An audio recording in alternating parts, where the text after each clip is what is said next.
ಡಿ.ಕೆ. ಶಿವಕುಮಾರ್ ಅವರ ದಶಕಗಳ ಕನಸು ಇವತ್ತು ಸಾಕಾರಗೊಳ್ತಾ ಇದೆ. 4 ಗಂಟೆ 5 ನಿಮಿಷಕ್ಕೆ ಲೋಕಭವನದ ಗ್ಲಾಸ್ ಹೌಸ್ನಲ್ಲಿ ಡಿ.ಕೆ. ಶಿವಕುಮಾರ್ ಅವರಿಗೆ ಪಟ್ಟಾಭಿಷೇಕವಾಗುತ್ತೆ. ಈ ಮೂಲಕ ರಾಜ್ಯದಲ್ಲಿ ಇವತ್ತಿನಿಂದ ಡಿ.ಕೆ. ಶಿವಕುಮಾರ್ ಅವರ ರಾಜ್ಯಭಾರ ಶುರುವಾಗ್ತಾ ಇದೆ. ಹೌದು, ಪಬ್ಲಿಕ್ ಟಿವಿಯಲ್ಲಿ ವಿಚಾರಕ್ಕೆ ಸಂಬಂಧಪಟ್ಟಂತೆ ನಾನ್ ಸ್ಟಾಪ್ ಕವರೇಜ್ ಅನ್ನು ಮಾಡ್ತಾ ಇದ್ದೀವಿ. ಕೂತಲ್ಲಿಯೇ ಇವತ್ತಿನ ಡಿ.ಕೆ. ಶಿವಕುಮಾರ್ ಪಟ್ಟಾಭಿಷೇಕವನ್ನು ನೀವು ಕಣ್ತುಂಬಿಕೊಳ್ಳಬಹುದು.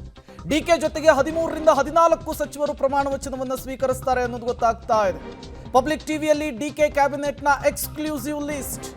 ಹಾಗಾದ್ರೆ ಡಿ.ಕೆ. ಜೊತೆಗೆ ಇವತ್ತು ಪ್ರಮಾಣ ವಚನವನ್ನು ಸ್ವೀಕರಿಸ್ತಾ ಇರುವಂತಹ ಶಾಸಕರು ಯಾರು, ಯಾರ್ಯಾರಿಗೆ ಸಚಿವ ಸ್ಥಾನದ ಭಾಗ್ಯ ಒಲಿದು ಬಂದಿದೆ, ಏನೆಲ್ಲ ಲೆಕ್ಕಾಚಾರ ವರ್ಕೌಟ್ ಆಗಿದೆ, ತೀವ್ರ ಕುತೂಹಲ ಕಾರಣವಾಗಿತ್ತು.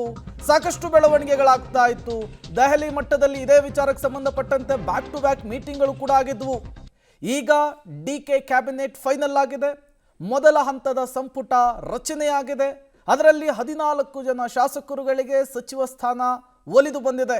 ಹಾಗಾದರೆ ಆ ಡಿ.ಕೆ. ಕ್ಯಾಬಿನೆಟ್ ಸೇರ್ತಾ ಇರುವಂತಹ 14 ಜನ ಶಾಸಕರು ಭಾಗ್ಯವಂತರು ಯಾರು ಅನ್ನುವಂತಹದ್ದೇ ಈಗಿರುವಂತಹ ಕುತೂಹಲ. ಒಬ್ಬೊಬ್ಬರಿಗೆ ಕರೆ ಹೋಗ್ತಾ ಇದೆ. ಪ್ರಮಾಣ ವಚನಕ್ಕೆ ಸಿದ್ಧರಾಗಿ ಅನ್ನುವಂತಹ ಮೆಸೇಜ್ ಅನ್ನು ಪಾಸ್ ಮಾಡ್ತಾ ಇದ್ದಾರೆ. ಸಿಎಂ ಆಗಿ ಡಿ.ಕೆ. ಶಿವಕುಮಾರ್ ಪದಗ್ರಹಣಕ್ಕೆ ಕ್ಷಣಗಣನೆ ಶುರುವಾಗಿದೆ. 6 ಗಂಟೆ 7 ನಿಮಿಷ ಬಾಕಿ ಇದೆ. ಡಿ.ಕೆ.ಶಿ ಜೊತೆಗೆ 10 ರಿಂದ 11 ಸಚಿವರು ಪದಗ್ರಹಣವನ್ನು ಸ್ವೀಕರಿಸುವುದಕ್ಕೆ ಸಿದ್ಧತೆಯಾಗಿದೆ. ಲೋಕಭವನಕ್ಕೆ 10:30 ಬಳಿಕ ಪಟ್ಟಿಯನ್ನು ರವಾನಿಸುವುದಕ್ಕೆ ಡಿ.ಕೆ. ಶಿವಕುಮಾರ್ ಮುಂದಾಗ್ತಿದ್ದಾರೆ. ಒಟ್ಟು 13 ರಿಂದ 14 ಮಂದಿಗೆ ಸಂಪುಟ ಸೇರ್ಪಡೆಯ ಬಗ್ಗೆ ಮಾಹಿತಿ ರವಾನೆ ಇದೆ. ಆ 13 ರಿಂದ 14 ಜನ ಯಾರು ಅನ್ನೋದೇ ಈಗಿರುವಂತಹ ಕುತೂಹಲ ಆಗಿದೆ. ಕೆಲವರು ಈಗಾಗಲೇ ಕರೆ ಬಂದಿದ್ದನ್ನು ಒಪ್ಕೊಂಡಿದ್ದಾರೆ. ಇನ್ನೂ ಕೆಲವರು ಕರೆ ಬರುತ್ತೆ ಅನ್ನುವಂತಹ ನಿರೀಕ್ಷೆಯಲ್ಲಿದ್ದಾರೆ. ಇದರ ನಡುವೆ 14 ಜನ ಶಾಸಕರು ಡಿ.ಕೆ. ಕ್ಯಾಬಿನೆಟ್ ಸೇರ್ತಾ ಇರುವಂತಹ MLAಗಳು ಯಾರು ಅನ್ನೋದು ಈಗಿರುವಂತಹ ಕುತೂಹಲ. ಬಹುತೇಕ ಹಿರಿಯರಿಗೆ ಮೊದಲ ಕ್ಯಾಬಿನೆಟ್ನಲ್ಲಿ ಅವಕಾಶವನ್ನು ಕಲ್ಪಿಸಿಕೊಡುವುದಕ್ಕೆ ವರಿಷ್ಠರು ನಿರ್ಧರಿಸಿದ್ದಾರೆ. ಜಾತಿವಾರು, ಪ್ರಾಂತೀಯವಾರು, ಡಿ.ಕೆ. ಕ್ಯಾಂಪಿನಿಂದ, ಸಿದ್ದರಾಮಯ್ಯನವರ ಕ್ಯಾಂಪಿನಿಂದ ಮತ್ತು ಹೈಕಮಾಂಡ್ ಮಟ್ಟದಲ್ಲೂ ಕೂಡ ಯಾರ್ಯಾರು ವರ್ಚಸ್ಸನ್ನು ಇಟ್ಕೊಂಡಿದ್ರೋ ಅವರುಗಳಿಗೆ ಮೊದಲ ಪಟ್ಟಿಯಲ್ಲಿ ಅವಕಾಶ ಸಿಕ್ಕಿರುವಂಥದ್ದು. ಹಾಗಾದರೆ ಡಿ.ಕೆ. ಕ್ಯಾಬಿನೆಟ್ನಲ್ಲಿ ಯಾರ್ಯಾರಿಗೆ ಅವಕಾಶ ಸಿಕ್ಕಿದೆ ಅನ್ನುವಂತಹ ಕುತೂಹಲಕ್ಕೆ ತೆರೆ ಬೀಳ್ತಾ ಇದೆ. Doctor G. ಪರಮೇಶ್ವರ್ ಅವರು ಕೊರಟಗೆರೆ ವಿಧಾನಸಭಾ ಕ್ಷೇತ್ರ ದಲಿತ ಸಮುದಾಯವನ್ನು ಪ್ರತಿನಿಧಿಸ್ತಾರೆ. ಬಹುತೇಕ ಈ ಬಾರಿ DCM ಆಗುವಂತಹ ಸಾಧ್ಯತೆ ಇದೆ ಅನ್ನೋದು ಗೊತ್ತಾಗ್ತಾ ಇದೆ. ಒಮ್ಮೆ DCM ಆಗಿಯೂ ಕೂಡ ಕೆಲಸವನ್ನು ನಿರ್ವಹಿಸಿದ್ದಾರೆ. KJ ಜಾರ್ಜ್ ಸರ್ವಜ್ಞನಗರ ವಿಧಾನಸಭಾ ಕ್ಷೇತ್ರ ಕ್ರಿಶ್ಚಿಯನ್ ಸಮುದಾಯ ಗೃಹ ಸಚಿವರಾಗಿ ಕೆಲಸ ನಿರ್ವಹಿಸಿದ್ರು. ಇಂಧನ ಸಚಿವರಾಗಿ ಕಳೆದ ಬಾರಿ ಕ್ಯಾಬಿನೆಟ್ನಲ್ಲಿ ಕೆಲಸ ಮಾಡಿದ್ದಾರೆ. ಪ್ರಿಯಾಂಕ್ ಖರ್ಗೆ ಚಿತ್ತಾಪುರ ವಿಧಾನಸಭಾ ಕ್ಷೇತ್ರ ದಲಿತ ಸಮುದಾಯ AICC ಅಧ್ಯಕ್ಷ ಮಲ್ಲಿಕಾರ್ಜುನ್ ಖರ್ಗೆ ಅವರ ಪುತ್ರ. ಬಹುತೇಕ ಈ ಬಾರಿಗೆ ಗೃಹ ಖಾತೆ ಸಿಗುವಂತಹ ಸಾಧ್ಯತೆ ಇದೆ ಅನ್ನುವಂತಹ ಮಾತುಗಳು ಕೇಳಿ ಬರ್ತಾ ಇದೆ. ಮತ್ತೊಂದು ಕಡೆ KH ಮುನಿಯಪ್ಪನವರು ದೇವನಹಳ್ಳಿ ವಿಧಾನಸಭಾ ಕ್ಷೇತ್ರ ದಲಿತ ಸಮುದಾಯ ಹಿರಿಯ ನಾಯಕರು, ವರಿಷ್ಠರ ಮಟ್ಟದಲ್ಲಿ ವರ್ಚಸ್ಸಿಟ್ಕೊಂಡಿರುವಂತಹ ನಾಯಕರು, ಇವರಿಗೆ ಈಗ ಮತ್ತೊಮ್ಮೆ ಅವಕಾಶ ಸಿಗುತ್ತೆ ಅನ್ನೋದು ಗೊತ್ತಾಗ್ತಾ ಇದೆ. UT ಖಾದರ್ 3 ವರ್ಷ ಸ್ಪೀಕರ್ ಆಗಿ ಕೆಲಸವನ್ನು ನಿರ್ವಹಿಸಿದ್ರು. ಕರಾವಳಿ ಬೆಲ್ಟು ಮುಸ್ಲಿಂ ಕೋಟಾದಡಿಯಲ್ಲಿ ಈ ಬಾರಿ ಸಚಿವ ಸಂಪುಟಕ್ಕೆ ಅವಕಾಶವನ್ನು ಕೊಡಲಾಗ್ತಾ ಇದೆ. ಜಮೀರ್ ಅಹಮದ್ ಖಾನ್ ಮತ್ತು UT ಖಾದರ್ ಪೈಕಿ ಒಬ್ಬರು ಇನ್ನಾಗ್ತಾರೆ ಅನ್ನುವಂತಹ ಮಾತುಗಳಿತ್ತು. MB ಪಾಟೀಲ್ರು ಬಬಲೇಶ್ವರ ವಿಧಾನಸಭಾ ಕ್ಷೇತ್ರ ಲಿಂಗಾಯತ ಸಮುದಾಯವನ್ನು ಪ್ರತಿನಿಧಿಸ್ತಾರೆ. ಸಿದ್ದರಾಮಯ್ಯನವರ ಕ್ಯಾಬಿನೆಟ್ನಲ್ಲಿ ಕೈಗಾರಿಕಾ ಸಚಿವರಾಗಿದ್ದರು. ಈ ಬಾರಿ ಯಾವ ಖಾತೆ ಸಿಗುತ್ತೆ ಅನ್ನುವಂತಹ ಪ್ರಶ್ನೆ ಇದೆ. ರಾಮಲಿಂಗಾರೆಡ್ಡಿ ಅವರು BTM ಲೇಔಟು ರೆಡ್ಡಿ ಒಕ್ಕಲಿಗ ಸಮುದಾಯ ತಟಸ್ಥ ಬಣದಲ್ಲಿ ಗುರುತಿಸಿಕೊಂಡಿದ್ರು. ಜೊತೆಗೆ ಹಿರಿಯರಿದ್ದಾರೆ, ಅನುಭವಿಗಳಿದ್ದಾರೆ. ಸಿದ್ದರಾಮಯ್ಯನವರ ಕ್ಯಾಬಿನೆಟ್ನಲ್ಲಿ ಸಾರಿಗೆ ಸಚಿವರಾಗಿ ಕೆಲಸವನ್ನು ನಿರ್ವಹಿಸಿದ್ರು. ಸತೀಶ್ ಜಾರಕಿಹೊಳಿ ಯಮಕನಮರಡಿ ವಿಧಾನಸಭಾ ಕ್ಷೇತ್ರ ಬೆಳಗಾವಿಯ ಪ್ರಭಾವಿ ನಾಯಕರಾಗಿದ್ದಾರೆ. ವಾಲ್ಮೀಕಿ ಸಮುದಾಯವನ್ನು ಪ್ರತಿನಿಧಿಸ್ತಾರೆ. PWD ಖಾತೆಯನ್ನು ಸಿದ್ದರಾಮಯ್ಯನವರ ಕ್ಯಾಬಿನೆಟ್ನಲ್ಲಿ ನಿರ್ವಹಿಸಿದ್ರು. ಈ ಬಾರಿ ಯಾವ ಖಾತೆ ಸಿಗುತ್ತೆ ಅನ್ನುವಂತಹ ಪ್ರಶ್ನೆ ಇದೆ. ಯತೀಂದ್ರ ಸಿದ್ದರಾಮಯ್ಯನವರು ಹೊಸ ಮುಖ, MLC. ಸಿದ್ದರಾಮಯ್ಯನವರ ಪುತ್ರರು. ಸಿದ್ದರಾಮಯ್ಯನವರ ತ್ಯಾಗದಿಂದಾಗಿ ಈಗ ಅವರ ಪುತ್ರನಿಗೆ ಮಣ ಹಾಕುವಂತಹ ಕೆಲಸವನ್ನು ವರಿಷ್ಠರು ಮಾಡಿದ್ದಾರೆ. ಮೊದಲ ಸುತ್ತಿನಲ್ಲಿಯೇ ಅವರ ಹೆಸರು ಕೂಡ ಇರುವಂಥದ್ದು. ಮತ್ತೊಂದು ಹೆಸರು ಭೈರತಿ ಸುರೇಶ್, ಬೆಂಗಳೂರಿನ ಹೆಬ್ಬಾಳ ವಿಧಾನಸಭಾ ಕ್ಷೇತ್ರ ಸಿದ್ದರಾಮಯ್ಯನವರ ಪರಮಾಪ್ತರು, ಕುರುಬ ಸಮುದಾಯವನ್ನು ಪ್ರತಿನಿಧಿಸ್ತಾರೆ. ಸಿದ್ದರಾಮಯ್ಯನವರ ಕ್ಯಾಬಿನೆಟ್ನಲ್ಲೂ ಕೂಡ ಇವರಿಗೆ ಅವಕಾಶ ಸಿಕ್ಕಿತ್ತು. ಈಗ ಮತ್ತೊಮ್ಮೆ ಅವಕಾಶ ಸಿಕ್ಕಿದೆ. ಶರಣ ಪ್ರಕಾಶ್ ಪಾಟೀಲ್ ಸೇಡಂ ಕಲಬುರಗಿ ವಿಧಾನಸಭಾ ಕ್ಷೇತ್ರ ಲಿಂಗಾಯತ ಸಮುದಾಯವನ್ನು ಪ್ರತಿನಿಧಿಸ್ತಾರೆ. AICC ಅಧ್ಯಕ್ಷ ಮಲ್ಲಿಕಾರ್ಜುನ್ ಖರ್ಗೆ ಅವರಿಗೆ ತುಂಬ ಪರಮಾಪ್ತರು ಇವರು. ಲಕ್ಷ್ಮೀ ಹೆಬ್ಬಾಳ್ಕರ್ ಬೆಳಗಾವಿ ವಿಧಾನಸಭಾ ಕ್ಷೇತ್ರ ಲಿಂಗಾಯತ ಸಮುದಾಯ.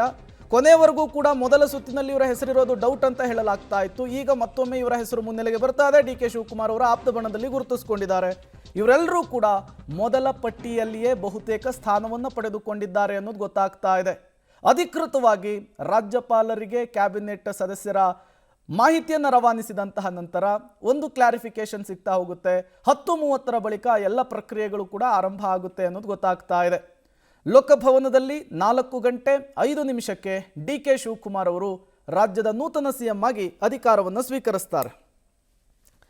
ಡೀಟೇಲ್ಸ್ ಕೊಡೋದಕ್ಕೆ ಮಸೂದ್ ನೇರ ಸಂಪರ್ಕದಲ್ಲಿ ಜಾಯಿನ್ ಆಗಿದ್ದಾರೆ. ಮಸೂದ್, ಎಲ್ಲವೂ ಅಂದುಕೊಂಡಂತೆ ನಾವೇನು ಸಂಭಾವಿತರು ಅಂಥೇಳಿ ಪಟ್ಟಿಯನ್ನು ಮಾಡಿದ್ವಿ, ಅವರಿಗೇನೆ ಈಗ ಅವಕಾಶ ಸಿಗ್ತಾ ಇರೋದು ಸ್ಪಷ್ಟವಾಗ್ತಾ ಇದೆ. ಬಟ್ ಹೊಸಬರಿಗೆ ಏನಾದರೂ ಅವಕಾಶ ಸಿಗುವಂತಹ ಸಾಧ್ಯತೆ ಇದೆಯಾ? 11 ಜನನ 14 ಜನ ಅನ್ನೋದಕ್ಕೆ ಕ್ಲಾರಿಟಿ ಏನಾದರೂ ಸಿಗಬಹುದಾ ಸದ್ಯಕ್ಕೆ?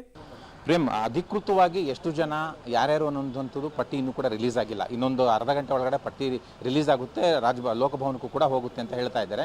ಸದ್ಯದ ಮಾಹಿತಿಗಳ ಪ್ರಕಾರ 11+1 ಅಂತ ಹೇಳ್ತಾ ಇದ್ದಾರೆ, 14+1 ಅಂತಲೂ ಕೂಡ ಹೇಳ್ತಾ ಇದ್ದಾರೆ. 11 ಜನ ಸಚಿವರಾಗುವಂಥವರು ಪ್ರಮಾಣ ವಚನವನ್ನು ಲೋಕಭವನದಲ್ಲಿ ಸಂಜೆ 4:05 ಡಿ ಕೆ ಶಿವಕುಮಾರ್ ಅವ್ರ ಜೊತೆ ಸ್ವೀಕಾರ ಮಾಡ್ತಾ ಇದ್ದಾರೆ. ಈಗಾಗಲೇ ಟೆಂಟೇಟಿವ್ ಆಗಿ ಅವ್ರು ಯಾರ್ಯಾರು ಅನ್ನುವಂಥ ಲಿಸ್ಟ್ ಈಗಾಗಲೇ ಬಂದಿರುವಂಥದ್ದು. ಬಹುತೇಕ ಹಿರಿಯರಿಗೆ ಮಣೆ ಕೊಟ್ಟಿರುವಂಥದ್ದು, ಹಿರಿಯರಿಗೆ ಮಣೆ ಹಾಕಿರುವಂಥದ್ದು, ಹಿರಿಯರ ಅನುಭವದೊಂದಿಗೆ ಮೊದಲ ಪಟ್ಟಿಯಲ್ಲಿ ಯಾರೆಲ್ಲ ಇದ್ದಾರೆ ಅವ್ರ ಜೊತೆ ಸೇರಿಕೊಂಡು ಸರ್ಕಾರ ರಚನೆಯನ್ನು ಡಿ ಕೆ ಶಿವರು ಮಾಡ್ತಾ ಇದ್ದಾರೆ. ಸಂಜೆ 6 ಗಂಟೆಗೆ ಸಚಿವ ಸಂಪುಟ ಸಭೆ ಕೂಡ ಇಟ್ಕೊಂಡಿದ್ದಾರೆ.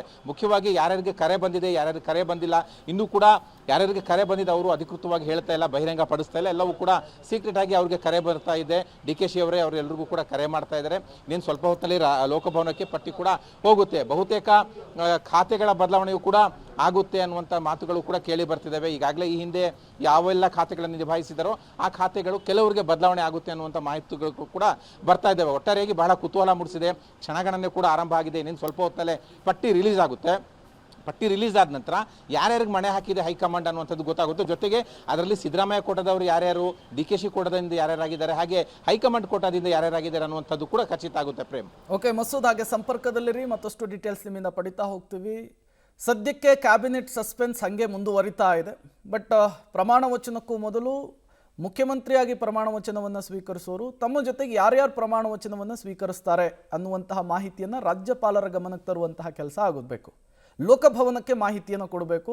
ಆ ಪ್ರಕ್ರಿಯೆ ಬಹುತೇಕ 10:30 ಅಥವಾ 11 ಗಂಟೆಯಷ್ಟೊತ್ತಿಗೆ ಆಗುವಂತಹ ಸಾಧ್ಯತೆ ಇದೆ. ಅದಾದ ಮೇಲೆ ಕ್ಯಾಬಿನೆಟ್ ಸಸ್ಪೆನ್ಸ್ಗೆ, ಕ್ಯಾಬಿನೆಟ್ ಕುತೂಹಲಕ್ಕೆ ಬಹುತೇಕ ತೆರೆ ಬೀಳುವಂತಹ ಸಾಧ್ಯತೆ ಇರುವಂಥದ್ದು.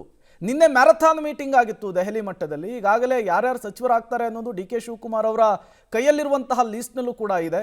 ಬಟ್ ಇಲ್ಲಿಯವರೆಗೂ ಕೂಡ ಆ ಕೌತುಕವನ್ನು ರಿವೀಲ್ ಮಾಡುವಂತಹ ಕೆಲಸವನ್ನು ಡಿ ಕೆ ಶಿವಕುಮಾರ್ ಅವರು ಮಾಡಿಲ್ಲ. ಸ್ವತಃ ಅವರೇನೆ ಎಲ್ಲರಿಗೂ ಕೂಡ ಕರೆ ಮಾಡಿ ಪ್ರಮಾಣ ವಚನಕ್ಕೆ ರೆಡಿಯಾಗಿ ಅಂತ ಹೇಳ್ತಿದ್ದಾರೆ. ಮತ್ತೊಂದು ಕಡೆ ಸಚಿವರಾಗಿ ಪ್ರಮಾಣ ವಚನವನ್ನು ಸ್ವೀಕರಿಸ್ತಾ ಇರೋದಕ್ಕೆ ಕಂಗ್ರ್ಯಾಚುಲೇಷನ್ಸ್ ಅನ್ನು ಕೂಡ ಹೇಳ್ತಾ ಇದ್ದಾರೆ. ಹಾಗಾಗಿ ಬಹುತೇಕ ಮೊದಲ ಪಟ್ಟಿಯಲ್ಲಿ ಹಿರಿಯರಿಗೇನೆ ಅವಕಾಶ ಸಿಗೋದು ಫಿಕ್ಸ್ ಅನ್ನೋದು ಗೊತ್ತಾಗ್ತಾ ಇದೆ. 10 ರಿಂದ 12 ಜನ ಶಾಸಕರು ಸಚಿವರಾಗಿ ಪ್ರಮಾಣ ವಚನವನ್ನು ಸ್ವೀಕರಿಸುವುದು ಫಿಕ್ಸ್ ಆಗಿದೆ. ಅದಕ್ಕೆ ಬೇಕಾದಂತಹ ಎಲ್ಲ ಸಿದ್ಧತೆಗಳನ್ನು ಕೂಡ ಈಗ ಮಾಡಿಕೊಳ್ಳಲಾಗ್ತಾ ಇದೆ.